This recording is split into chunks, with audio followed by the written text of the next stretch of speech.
Hi everybody. In your life groups tonight, you're going to get a chance to discuss what is really one of the hallmarks of the life and the ministry of Jesus, his miracles. The gospel writers document over 30 different miracles that Jesus does. That's a lot for their short account of the life of Jesus. And so the question is, why do miracles feature so prominently in their story of the life of Jesus? And the reason is really twofold. The miracles of Jesus serve to validate his identity as God. And the second thing that they do is they're designed to move people toward belief in Jesus as God, as the Son of God, as the Savior of the world. We looked in Mark's Gospel and we picked out 4 of these many miracles. They're all lumped together in Mark's Gospel, and together they form a very compelling story of Jesus as no doubt God. Only God could do these things. The first miracle is Jesus overcoming really essentially what is a hurricane with his disciples on the Sea of Galilee. And with one word, he calms the sea.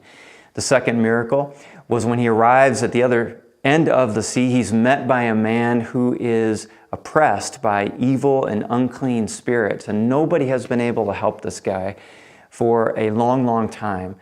And with one phrase, Jesus simply dismisses the spirits and the man becomes in a right frame of mind and he is set free. The third miracle was a woman who had suffered from an incurable disease for over a decade. No doctors could help her. She had spent all her money on treatment. Nothing worked. And yet, as she touches the hem of Jesus' garment the first time, she's cured of her disease. And then the last story is of a dad with a little girl who passes away, and everybody's incredibly sad, and Jesus enters into the home, and with one touch of his hand, she is raised to life. 4 miracles that clearly only God has the authority to do those kinds of things. As the miracles are unfolded in the Gospels, you can't miss the various responses of people as they see these miracles. The first group of people that we looked at were people that had hearts that were very, very hard. They simply did not want Jesus' authority in their lives, and so they missed out on what Jesus came to bring them. The second group of people was a group we might classify as just skeptical. They're curious, they're skeptical, but they're also very passive. And they don't have that much energy to really pursue the idea, is Jesus really who he said he was? And because of that, Jesus often passes them by and they miss out as well.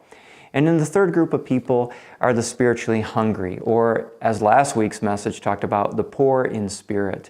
And we saw a man named Bartimaeus, blind Bartimaeus, who will not be denied access to Jesus.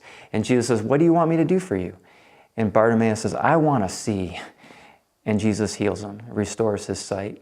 It's a picture of what Jesus will do for anyone who comes to him with a simple heart and a simple faith and wanting to receive what Jesus has for them. The message is for us today as well. So in your groups tonight, talk about maybe how difficult is it to come to Jesus with that kind of a heart, and how difficult is it to overcome skepticism that God will really intervene in your lives. His promises are so great and so many, and yet he's very patient with us. So enjoy some time discussing Jesus, the miracle worker.